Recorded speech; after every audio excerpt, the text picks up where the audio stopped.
Supreme court Karachi registry Sindh हुकूमत के मुक़रर वक़्त में अंडरपासिस, फ्लाईओवर्स, फेंसिंग ऐं ॿिया कम मुकमल करण जो हुकुम ॾेई छॾियो।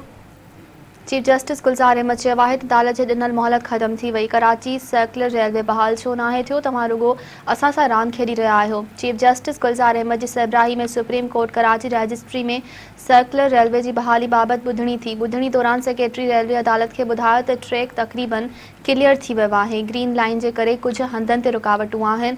Chief justice Gulzar Ahmed remarks ॾींदे चयो त तव्हां असां सां रुगो रांदि पिया खेॾो। तव्हांजो 1 साल ख़त्म थी वियो आहे। अदालत जे ॾिनल मोहलत ख़त्म थी वई। अञा ताईं ट्रैक बहाल छो नाहे थियो? एडवोकेट जनरल साहिब, तव्हांजी हुकूमत छा कयो आहे? एडवोकेट जनरल अदालत खे ॿुधायो त अंडरपासिस ऐं ओवरहेड ब्रिजिस ठाहिया विया आहिनि जीअं रुकावटूं ख़त्म थी वञनि।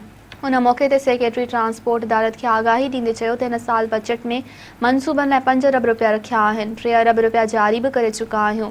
चीफ जस्टिस गुलज़ार अहमद चयो त तव्हांजी हुकूमत वटि जेको बि कमु वञे थो उहो अॼातल मुदे लाइ हूंदो आहे। जस्टिस फैसल अरब रिमार्क्स ॾींदे चयो त टेंडर अञा ताईं छो नाहे थियो? उन मौक़े ते जस्टिस एजाजुल हसन रिमार्क्स ॾींदे चयो त तव्हां कुझु बि कयो पर मुक़रर वक़्त में कमु मुकमल थियणु घुरिजे।